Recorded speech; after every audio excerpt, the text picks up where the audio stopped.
how do we live and eat and exercise in a way that allows our bodies to be insulin sensitive? I am going to share my 6 favorite recipes from the new book. You're going to get it here first, folks. Let's get into this.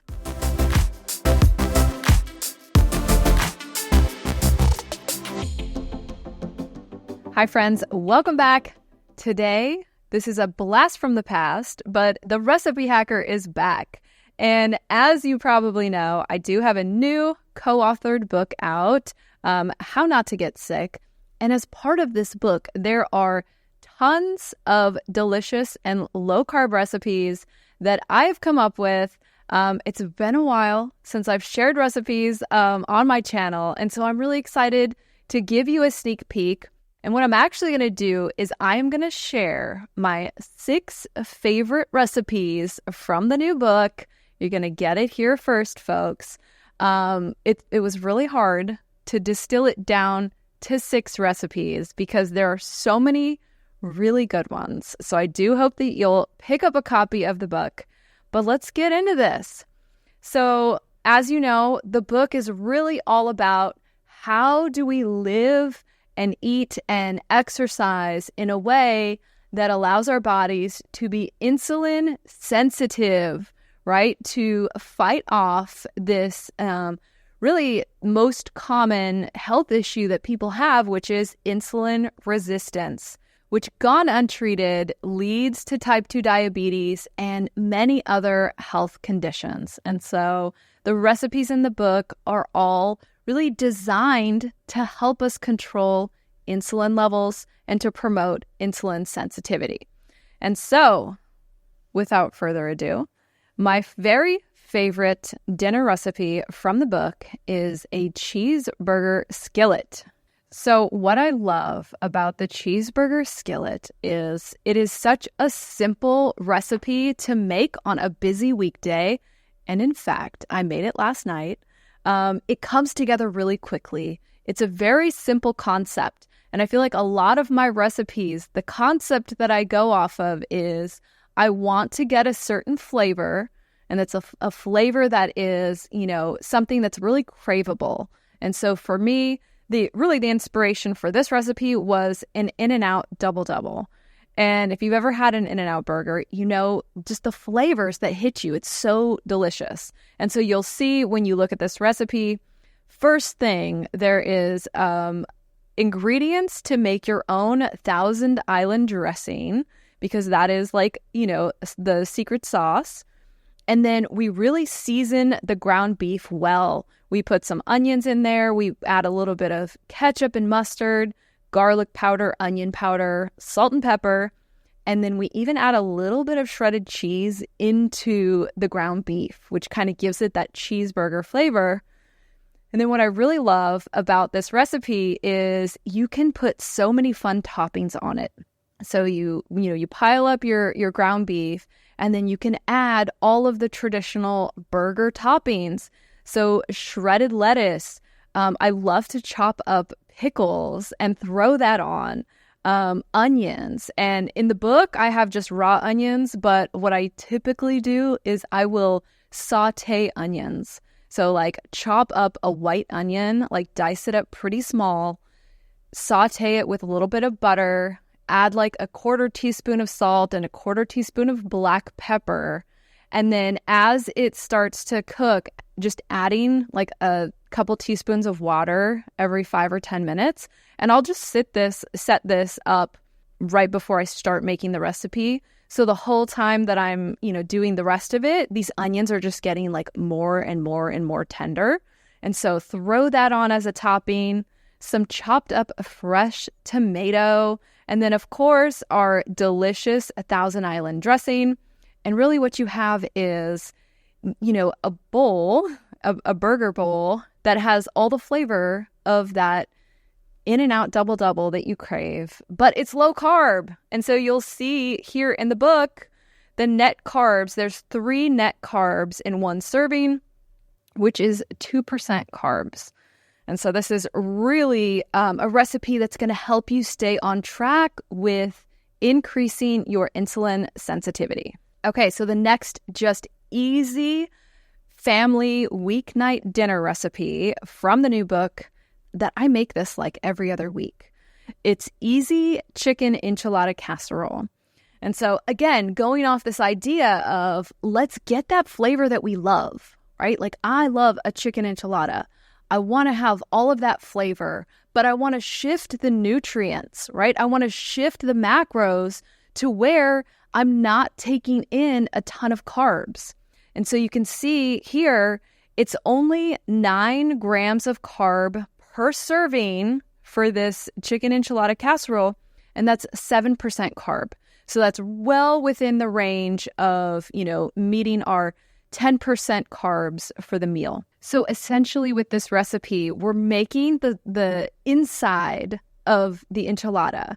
And instead of rolling it up in tortillas and throwing that into the casserole pan, we're just skipping the tortillas altogether. It's actually way faster and easier to make this low-carb version of chicken enchiladas because you don't have to deal with all the tortillas, which is great because that's where all those refined flours and all those carbs were hiding. So we just get rid of that altogether. We have all of the delicious flavor. We've got some diced chilies in here. We've got some onion. We're mixing in some cream cheese and some shredded cheese to really give it like some creaminess, some really great flavor. We've got fresh cilantro, some fajita seasoning, which I love. And then we are going to do some enchilada sauce. So you can do red or green. I typically do green, but that's personal preference. And again, this is a recipe that comes together so quickly. So even if you're busy and you worked a full day and you come home, it's a recipe that comes together in well under an hour, and everybody's happy because it's delicious and it's still staying within those macros that you're looking for to really help yourself increase your insulin sensitivity, lose the weight, and feel great. Okay, the third really fast and simple dinner recipe that I can't get enough of from the new cookbook is the creamy garlic shrimp. Now, this creamy garlic shrimp only has 5 net carbs per serving, which is 5%. And once again, all of my favorite dinner recipes are really fast and easy because, like you, I'm super busy. And during the week, I don't have a lot of time to put together an elaborate dinner. And, the recipes that I'm sharing today are very specific in that they're fast and they're easy. There are other recipes in here that do take longer, that are amazing, but we're going for the fast ones because this is real life, right? And in real life, most of us don't have more than an hour to prepare dinner. And so here with the shrimp, what I love about this recipe is the sauce. It's a really creamy sauce. We have heavy cream. And then I love to use nutritional yeast in this recipe. You'll see that there is a dry white wine, which I don't cook with wine anymore. And so what I've really found is that sparkling cider works exactly the same in recipes as wine. And so we know a lot of different recipes with a sauce do call for wine. And so once I stopped having wine in the house, I was like, man, what am I going to do? And I've actually found that the Martinelli's brand, they make little ones. So they make like little individual sized bottles, which is perfect because if you're cooking, like here, we only need half a cup of this. It says dry wine, but what I'm using is sparkling apple cider, half a cup. So you don't want to open a whole bottle of sparkling cider. And so just getting the little individual, and it comes like in a little 6-pack. And they're so cute. So I have them in my pantry. And anytime I make this recipe or several other recipes that call for wine, I will use the sparkling cider. And for recipes where it's calling for a darker wine, like a red wine, the Martinelli's brand has a cranberry apple cider. And so it's like a darker color. It has like a deeper flavor. And so that's what I use instead of red wine. So there you go. There's a little tip that you won't even find in the book here. For using sparkling cider instead of wine, and it's going to taste really good. Okay, so when it comes to serving your creamy garlic shrimp, what are you going to serve it over? Traditionally, a recipe like this would be served over noodles or rice. And so, we're looking to really decrease the amount of carbs that we're taking in. But we have a lot of different options when it comes to a low carb substitute for traditional noodles or rice. And so you'll find here in the book, we have a really delicious recipe for stir-fried rice, which of course it's cauliflower instead of rice. So if you haven't tried cauliflower rice, it's so delicious and the carbs are much lower than a traditional rice. We also have what I'm calling better than mashed potatoes. And you guessed it, this is cauliflower again. But what we do is we steam it and then we cream it. And so this recipe blew my family away. My kids thought it was actual mashed potatoes. And so this is a really exciting recipe when you just want something creamy or you want something as a base, right? Like when we have the creamy garlic shrimp, there's a sauce and you kind of want it to you don't want to just eat it out of a bowl. You want it to be on something. And so the better than mashed potatoes is a great option, but there's even yet another option, which is probably my favorite when it comes to the creamy garlic shrimp. And that is my recipe for favorite noodles. And what we're really doing here is we're taking cabbage and we're chopping the cabbage up in little slices and we're braising it. We're cooking it until it's really soft. You can see in the picture, it actually kind of looks like noodles, but it serves that same purpose. And so how cool that we can, have a bowl of these favorite noodles, aka cabbage, and serve our creamy garlic shrimp on it and almost feel like we're just eating noodles and shrimp. So essentially you're having what you want, which is noodles and shrimp, but it is way lower carb than it would have been if you ordered this from takeout or if you made it a traditional way. Okay, so this recipe is technically a snack, although depending on how many you eat, it could be a meal. This is for mini pizzas. And I think this might be, it's so hard to say what's my favorite. This is one of my absolute favorite recipes from the new book. You can see in the picture, there are these adorable little mini pizzas. This is another one that my teens love. You have all the flavor of a traditional pepperoni pizza. I made them in a muffin tin, so they are a nice small little size. And the crust, we used cauliflower rice, and we mixed that in with some shredded mozzarella and some eggs and a few other little ingredients to stick it together. But essentially, we're making this really low-carb crust, and then we're putting our favorite toppings on there. And so we've got some marinara sauce. We've got some mozzarella. And then I found these mini pepperonis, which are adorable, and then fresh basil. So you have this amazing pizza flavor, but if you look at the nutrition, rub your eyes because you're going to be shocked, but your eyes are not lying to you. It is 10% carbs. And so when you think of a traditional pizza, which is much higher in carbs, this is 2 net carbs per serving for amazing pizza. So this is a great snack, or like I said, depending on how many of these you have, this could be a full-blown meal. Okay, you knew that we wouldn't end this episode without sharing a couple of dessert recipes. And if you've watched my channel before, when it was all about recipes, then you know how much I love making delicious desserts that taste really good, but are healthier for us. And so I gotta go with the chewy chocolate chip cookies. I mean, I love a good chocolate chip cookie. And so this recipe just really hits the spot.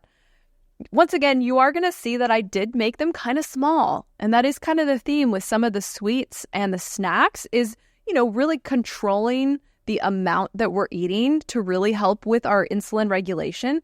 But you still get a cookie and it's really delicious. And so we've got some butter.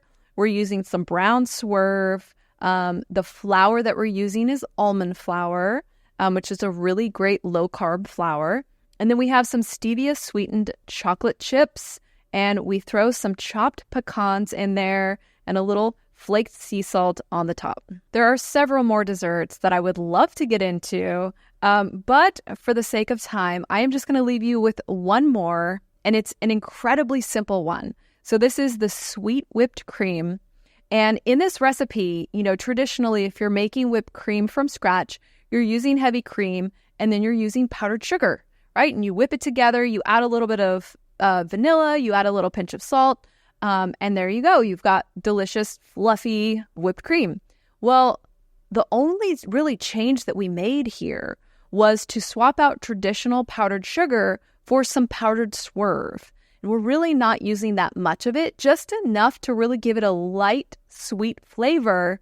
But I really love this recipe because, depending on what time of year, in the summertime, you've got fresh berries or different types of fruit that you can add. This is one of my favorite desserts for the summer is a little bowl of fresh berries and then some of this sweet whipped cream on top. And again, we're not using that traditional powdered sugar. And so the net carbs, it's 2 net carbs per serving, which is only 4% carbs. And so we're really making sure to only put the best in our body and to really not spike our blood sugar with that refined powdered sugar. But essentially, it feels like you're eating the exact same thing. And so that's what I love. And that's what I hope to really convey with all of these new recipes in the book is how possible it is to make food that tastes so good, but it has the right nutrients, right? We're eating in a way that promotes good health and promotes insulin sensitivity. So there you have it. That was a few of my favorite recipes from the new book. I hope you will check it out on Amazon or in a bookstore near you. Thank you so much for watching. Please like, subscribe, or drop me a comment, and I'll be back next week. Take care.